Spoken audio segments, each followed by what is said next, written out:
금융권 수장들이 새해 국내 금융시장에 경고등을 켰습니다. 이를 해결하기 위한 전략으로는 디지털화와 해외 진출을 꼽았습니다. 네, 금융업계에서는 전통적인 수익 모델을 다변화하기를 요구하고 있습니다. 새로운 돌파구를 찾음에 따라 새해에는 핀테크 바람이 더욱 거세질 것으로 보입니다. 기업인들의 올해 화두는 혁신입니다. 대내외 경제가 녹록지 않으면서 살아남기 위해서는 변해야 한다는 위기감이 고조되고 있습니다. 최근 해외 직구가 대중화되고 있습니다. 그 사이 해당 업체와 연락이 두절되는 등 피해가 속출하고 있는데 막상 이를 해결할 방법이 요원해 문제라는 지적입니다. 센 뉴스 플러스 잠시 후 뵙겠습니다.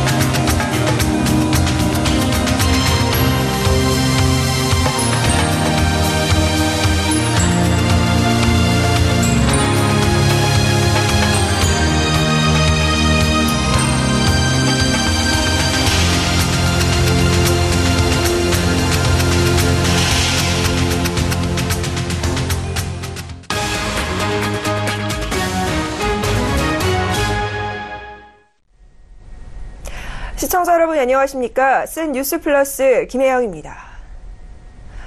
각 회사의 수장들의 신년사를 보면 그의 경영 환경 전망과 비전을 알 수 있습니다.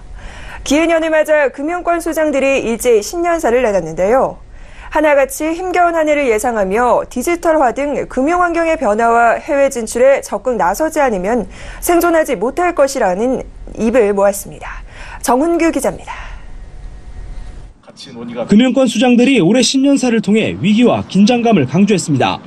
김정태 하나금융 회장은 최저임금의 급격한 인상과 부동산 정책 등의 불확실성으로 소비와 투자 심리가 크게 위축되고 있으며 미국발 금리 인상과 미중 무역 분쟁 영향으로 글로벌 경기 침체가 우려된다고 말했습니다. 이어 중소기업과 자영업자의 휴폐업이 늘어나면서 대손 충당금은 더 증가될 것이고 카드사 가맹점 수수료 인하로 수익 축소도 예상된다고 밝혔습니다. 같은 맥락에서 윤종규 KB금융 회장은 경쟁이 더욱 심화되고 위기가 일상화되는 등 지금껏 유례없는 전방위적 압박이 지속될 것이라고 올해 경영 환경을 전망했습니다.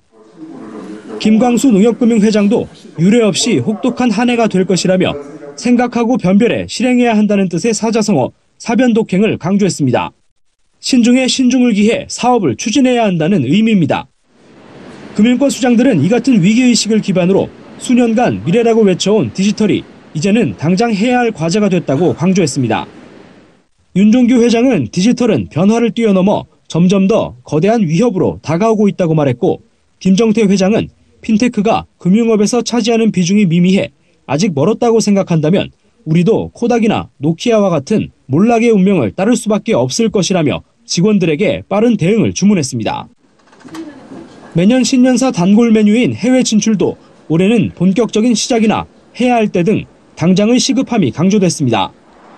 오늘 11일 출범을 앞둔 우리금융지주의 손태승 회장 내정자 겸 우리은행장은 글로벌 금융시장 재패를 목표로 내세웠습니다. 서울경제TV 정원규입니다. 금융업계에서 전반적으로 신년사에서 강조하고 있는 부분이 핀테크 활성화와 디지털 역량 강화입니다. 전통적인 수익 모델만으로는 더 이상 성과를 낼 수 없다는 것을 금융사 스스로도 잘 알고 있는 건데요. 핀테크 업계의 최대 화두를 이하라 기자가 정리해봤습니다. 지난해 우여곡절 끝에 결실을 본 인터넷은행 특례법. 금융위원회는 3월부터 제3인터넷은행 예비인가 신청을 받아 최대 2개까지 신규 인가를 내준다는 계획입니다. 늦어도 2020년에는 K뱅크와 카카오뱅크를 이은 새로운 인터넷은행이 출범할 전망입니다. 6월부터는 카카오페이나 페이코 등 핀테크 업체의 간편결제 서비스를 해외에서 쓸 수 있습니다. 해외에서 핀테크 업체가 운영하는 간편결제 서비스를 활용하면 수수료를 줄일 수 있을 것으로 정부는 보고 있습니다. 신용카드 사용 수수료는 빼고 생각하더라도 통상 해외 결제 시 비자나 마스터카드에 1%의 수수료를 내야 하는데 간편 결제 서비스를 활용하면 이 수수료를 아낄 수 있게 됩니다. 금융위원회는 올해 1분기를 목표로 P2P 대출을 독자적인 금융업으로 규율하는 P2P법을 제정할 방침입니다. 각종 사기 횡령 사건, 일부 업체의 불건전 영업으로 얼룩졌던 P2P 대출. 정부는 현재 적용하고 있는 대부중개업법만으로는 투자자를 보호하기 부족하다고 보고 별도의 법 신설을 준비 중입니다. 정부는 은행, 카드, 보험, 통신사 등에 흩어져 있는 데이터를 금융 소비자가 한눈에 볼 수 있게 하는 마이데이터 서비스를 추진하고 있습니다. 마이데이터 서비스가 도입되면 고액 자산가들의 전유물로 여겨졌던 자산관리 서비스의 대중화가 한층 빨라질 전망입니다. 다만 마이데이터 산업을 누가 주도해 나갈지는 아직 풀어야 할 숙제로 남아 있습니다. 핀테크 업체가 새 시장 개척 기회를 잡아야 한다는 주장과 기존 금융사의 참여를 통해 신중하게 접근해야 한다는 주장이 엇갈립니다. 일명 개망신법이라고 불리는 개인정보보호법, 정보통신망법, 신용정보보호법 개정이 뒤따라야 하는데 부처 간 이견 조율이 쉽지 않을 것이라는 회의적인 목소리도 나옵니다. 서울경제TV 이하라입니다. 주요 기업들이 일제히 시무식을 열고 올해 화두를 제시했습니다. 주요 기업들은 대부분 대내외적으로 녹록지 않은 상황에 대비해 혁신을 강조했습니다. 이보경 기자입니다. 올해로 창립 50주년을 맞은 삼성전자. 초일류 초격차 100년 기업으로 거듭나자고 당부하며 혁신을 화두로 제시했습니다. 특히 삼성전자는 차세대 제품과 혁신 기술, 신성장 사업을 강조하며 기술 인력에 방점을 찍었습니다. 이를 위해 삼성 명장 제도를 신설하고 시무식에서 첫 번째 삼성 명장으로 선정된 4명에 대한 인증식도 함께 열었습니다. 창립 50주년인 올해는 인류 IT 기업을 넘어 미래 50년을 위한 초인류, 초격차 100년 기업으로 도약하는 계기를 만들어야 하겠습니다. 지난해 대대적인 세대교체 이후 처음으로 신년사를 주재한 정의선 현대차그룹 수석부회장 역시 변화와 혁신을 재차 강조했습니다. 정 부회장은 4차 산업혁명 시대를 주도해 나가기 위해 생각하는 방식과 일하는 방식 모두 변해야 한다고 말했습니다. 지금까지의 성장 방식에서 벗어나서 우리의 역량을 한데 모아서 경영 과제를 신속하게 극복하고 미래를 향한 행보를 가속화하여 새로운 성장을 도모해야 할 때입니다. 취임 이후 첫 시무식을 가진 구광모 LG그룹 회장은 고객이라는 단어를 30차례나 언급하며 진정한 고객 가치를 변화의 출발점으로 삼자고 말했습니다. LG가 나아갈 방향을 수없이 고민해 보았지만 결국 그 답은 고객에 있었습니다.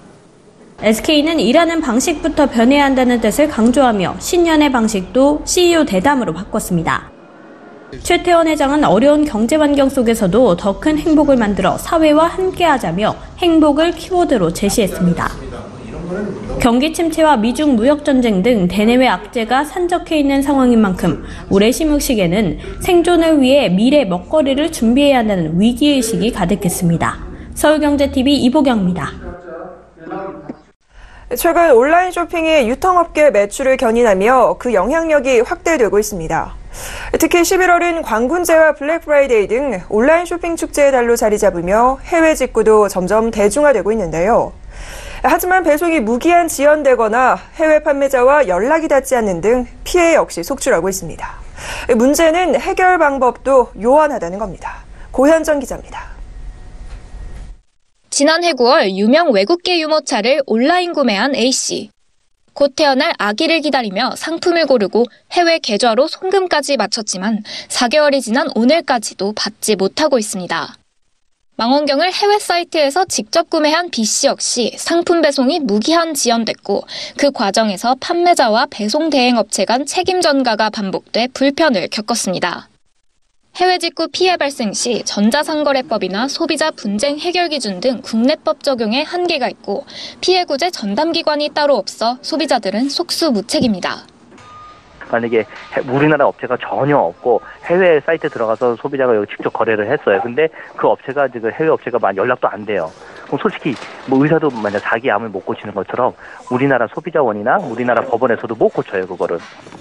해외 직구 피해 구제에 간접적으로나마 나서고 있는 정부기관으로는 한국소비자원이 사실상 유일한데 사이트 폐쇄 등 직접 조치할 수 있는 행정력이 없고 인력도 부족한 상황.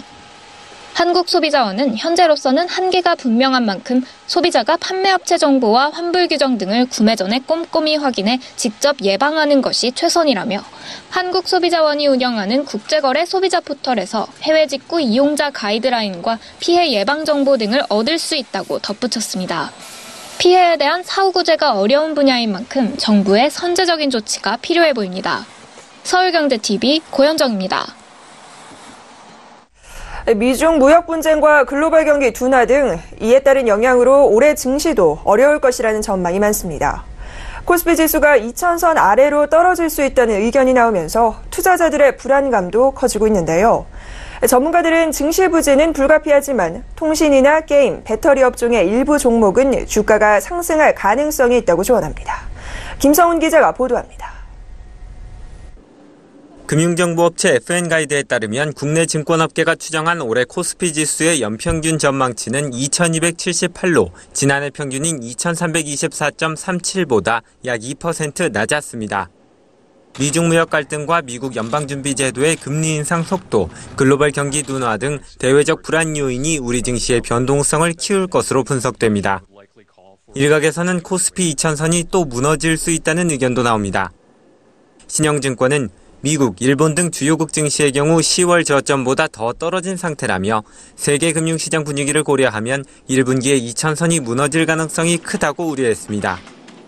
유안타증권도 올해 코스피 지수 하단을 1950으로 잡았고 대신증권도 1900선까지 떨어질 수 있다고 예상했습니다. 전문가들은 이처럼 부진할 것으로 예상되는 증시에 희망이 될 업종으로 통신, 게임, 배터리를 꼽았습니다. 우선 통신업종의 경우 5G 기술 상용화로 수혜를 볼 것이라는 전망이 많습니다. 특히 SK텔레콤은 최근 하락장으로 주가가 떨어졌다는 점과 적극적인 배당 정책 등으로 많은 증권사들로부터 유망주로 뽑혔습니다. 게임 업종에서는 신작 출시가 예정된 NC소프트가 추천주로 지목됐습니다. 오는 2분기에 리니지2 M이 출시 예정이고 하반기에도 블레이드앤소울2, 아이온2, 블레이드앤소울 M, 블레이드앤소울 S 등이 발표될 계획입니다. 삼성 SDI 등 배터리 관련 종목도 전기차 판매 확대로 수혜를 볼 것으로 예상됩니다. 삼성 SDI의 경우 글로벌 시장 점유율 순위에서 소형 전지 부문 1위, 전기차용 전지 부문 4위, 에너지 저장 장치용 전지 부문 1위를 기록하고 있어 매출 확대로 인한 수익 증가가 두드러질 것이라는 분석입니다. 서울경제TV 김성훈입니다. 새해가 밝았지만 노동계와 경영계 간의 대립은 여전합니다. 탄력근로제와 주휴수당 등 각종 현안을 놓고 첨예한 입장 차이를 보이고 있는데요. 정부가 이렇다 할 조정 역할을 제대로 하지 못하면서 지난해에 이어 올해도 적잖은 진통이 예상됩니다. 앵커 리포트입니다. 새해가 밝았지만 노동계와 경영계의 갈등은 여전합니다. 탄력근로제 단위기간 확대와 주휴수당이 논란거리입니다. 정면으로 지금 부딪힌 상태고 탄력적 근로시간제도 얼마 전까지 어쨌든 민주노총이 어쨌든 총파업까지 가면서 지금 반대 입장을 표명했단 말이에요. 노사가 만족할 만한 수준에서 합의가 이루어질지 서로 정치적으로 너무 큰 이 바리케이드를 치고 시작을 한 논쟁이기 때문에 우선 일주일에 5일이라면 주말 하루를 더 일한 것으로 보고 하루치 임금을 더 주는 주휴수당을 둘러싼 논쟁이 현재 진행형입니다. 경총의 반발에 이어 소상공인연합회는 헌법소원을 냈습니다. 헌법소원 낸 것 같고 결과를 좀 두고 보고 여러 가지 파장이 클 거로 생각하고 소상공인들이 행정권을 걸고 결집해서 투쟁할 수밖에 없지 않느냐 이런 생각도 하고 있고. 탄력근로제 단위기간 확대도 발목을 잡고 있습니다. 근로시간 단축의 보완책으로 꼽히는 탄력근로제는 일이 몰리는 시기에는 근로시간을 연장하고 대신 한가한 시기에는 근로시간을 단축해 일정 기간의 평균 근로시간을 맞추는 제도입니다. 현행 3개월인 탄력근로제의 기간을 얼마로 늘릴 것인가를 두고 의견이 엇갈리고 있습니다. 탄력적 근로시간제 확대 문제 등 작년부터 계속되었던 노동 현안에 대한 문제가 심각해지기 때문에 노사관계 향배를 좀 좌우할 수 있는 문제라고 생각이 들고요. 공을 넘겨받은 경사노위가 노동시간 제도 개선 위원회를 발족하며 논의의 낯은 올렸지만 지금껏 2번의 회의를 거쳐 현안을 점검했을 뿐 지지부진하기는 마찬가지입니다. 1월 말까지 결론을 내놓겠다는 계획이지만 남은 시간이 짧아 노사 간의 합의가 아닌 공익위원안이 나올 확률이 농후합니다. 이와 함께 최저임금 결정구조 개편도 주요 현안 중 하나입니다. 급속히 오른 최저임금에 대한 논란이 거세지자 정부가 나서 최저임금 결정구조 개편을 위한 작업에 착수했지만 이를 두고도 설왕설래 말이 많습니다. 탄력근로제, 주휴수당, 최저임금 결정구조 개편까지 지난해에 이어 새해 역시 노동계와 경영계를 달굴 뜨거운 감자가 될 것으로 보입니다. 무엇 하나 쉽지 않은 현안이지만 노동계와 경영계의 진정한 사회적 대타협을 통한 결실이 그 어느 때보다 중요해 보입니다. 서울경제TV 김혜영입니다. 뉴욕타임스가 트럼프 대통령이 지금 내려야 할 결정은 북한의 핵무기 제로의 목표를 철회하느냐 여부를 결정하는 것이라고 지적했습니다. 트럼프 대통령은 신년사에 김정은 북한 국무위원장은 더 이상 핵무기를 만들지도 실험하지도 사용하지도 전파하지도 않을 것이라고 밝히며 트위터에 나도 김 위원장과의 만남을 고대한다고 밝혔습니다. 앞서 김 위원장은 신년사에서 우리는 이미 더 이상 핵무기를 만들지도 실험하지도 않으며 사용하지도 전파하지도 않을 것이라는 데에 대해 내외에 선포하고 여러 가지 실천적 조치를 해왔다며 사불 입장을 밝혔습니다. 트럼프 대통령은 북한과의 협상으로 미국에 대한 북한의 핵 위험이 크게 줄었다는 자신의 주장을 재차 부각했지만 미일간 뉴욕타임스의 안보 전문 기자는 트럼프 대통령이 북핵과 미사일 위협의 보류가 아니라 종결을 목표로 제시해왔다고 지적했습니다. 뉴욕타임즈는 북한은 핵 프로그램을 유지하면서 미국의 관계 개선을 위한 과정에 관여시키고 핵무기를 사용하거나 확산하지 않겠다고 미국을 안심시키는 것이라며 에번스 리비어 코아 소사이어티 전 회장도 발언을 전했습니다. 금융위원회가 금융혁신지원 특별법 효과를 높이기 위해 혁신금융서비스 신청을 이달부터 받습니다. 금융혁신특별법상 혁신금융서비스로 지정되면 금융법상 인허가 및 영업행위 등의 규제에 특례를 받아 시장에서 테스트할 수 있고 사업화 후에도 2년간 독점권을 유지할 수 있게 됩니다. 금융위는 올해를 핀테크 사업의 내실화의 원년으로 정하고 금융혁신지원특별법 시행으로 핀테크 활성화를 추진하겠다고 밝혔습니다. 지금까지 핀테크 기업은 각종 금융법령 규제를 모두 준수하며 금융서비스를 제공해야 하는 불편함이 있었습니다. 하지만 오는 4월 시행되는 금융혁신지원특별법에 따라 혁신금융서비스를 테스트하는 규제 샌드박스가 도입되면 혁신서비스에 대한 한시적 규제를 면제받게 됩니다. 샌드박스는 어린이들이 자유롭게 뛰노는 모래 놀이터처럼 규제가 없는 환경을 조성해준다는 뜻입니다. 이를 위해 금융위는 1월 중 사전 신청을 받아 2월에서 3월 금융당국의 예비심사를 거칩니다. 이후 4월 본심사를 벌여 같은 달 혁신금융서비스를 지정할 방침입니다. 앞으로 신규로 공급되는 공공임대주택의 40% 이상에 대해 예비 입주자를 모집하게 됩니다. 국토교통부는 공공임대주택 입주 희망자의 신청 편의와 입주 시기 예측 가능성을 높이기 위해 이런 내용의 공공임대주택 예비입주자 업무 처리 지침 제정안을 마련해 행정 예고했습니다. 예비입주자 수가 주택수의 30% 미만인 단지 등에 대해서는 추가 예비입주자를 분기별로 모집할 수 있습니다. 국토부는 예비입주자의 입주 순서를 기록한 입주대기자 명부를 작성해 관리한다는 방침입니다. 지난해 11월에 온라인 쇼핑 거래액이 10조 원을 넘어서며 역대 최고치를 기록했습니다. 통계청에 따르면 지난해 11월 온라인 쇼핑 거래액은 전년 같은 기간보다 22% 증가한 10조 6천억여 원으로 집계됐습니다. 쌍용자동차가 내수 판매에서 15년 만에 업계 3위로 올라섰습니다. 쌍용차는 지난해 내수 10만 9,140대를 판매해 9만 3천여 대를 판매한 한국GM과 9만 369대를 판매한 르노삼성을 따돌렸습니다. 한편 현대차와 기아차는 각각 72만 대, 53만 대의 판매를 기록해 1, 2위 자리를 지켰습니다. 올해 1월부터 국민연금 수급자는 월 평균 5,970원을 더 받게 됩니다. 국민연금공단에 따르면 올해 국민연금 수급자가 받는 기본연금액은 지난해 전국 소비자 물가 변동률을 반영해 작년보다 1.5% 인상됐습니다. 지난해 서울 아파트값이 2006년 이후 가장 큰 폭으로 상승했습니다. 한국감정원 자료를 보면 지난해 서울 아파트값은 8.22% 올라 12년 만에 가장 큰 폭으로 올랐습니다.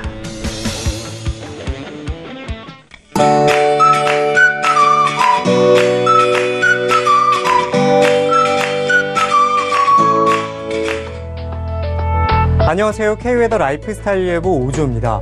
현재까지 중부지방과 경북 내륙에는 한파특보가 이어지고 있는데요. 이번 강추위는 내일 오후에 서풍이 불면서 차츰 풀릴 것으로 보입니다.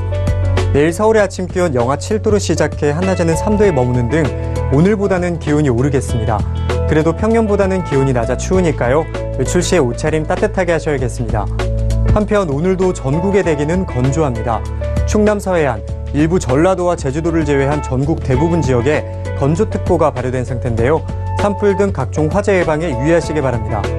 내일 전국의 초미세먼지 농도는 오전까지는 전국 보통 수준을 보이다가 오후부터는 수도권과 충청, 전북에는 한때 나쁨 단계까지 오르겠습니다. 호흡기가 민감하신 분들은 마스크를 착용하시는 게 좋겠습니다. 내일은 서해상에 위치한 고기압의 영향을 받겠습니다. 다음은 자세한 지역별 날씨입니다. 중부지방은 전국이 대체로 맑은 가운데 서울 아침 기온 영하 7도, 수원과 청주 영하 8도까지 내려가 추운 날씨가 이어지겠습니다. 동해안은 대기가 건조하겠는데요. 각종 화재 예방에 유의하시기 바랍니다. 낮 최고 기온 강릉 6도가 되겠습니다. 남부지방은 오후에 기온이 오르면서 큰 추위는 없겠습니다. 낮 최고 기온 부산 8도, 제주도 7도에 머물겠습니다. 바다의 물결은 동해상으로 최고 2.5m로 약간 높게 일겠고 나머지 해상은 잔잔하게 일겠습니다. 이번 주는 한낮에도 영상권에 머무는 등 큰 추위는 없을 것으로 보이는데요. 토요일에는 제주도의 비 또는 눈 소식을 제외하면 전국이 대체로 맑을 것으로 전망됩니다. 날씨였습니다. 네, 선 뉴스 플러스 준비한 소식 여기까지입니다. 시청해주신 여러분 고맙습니다.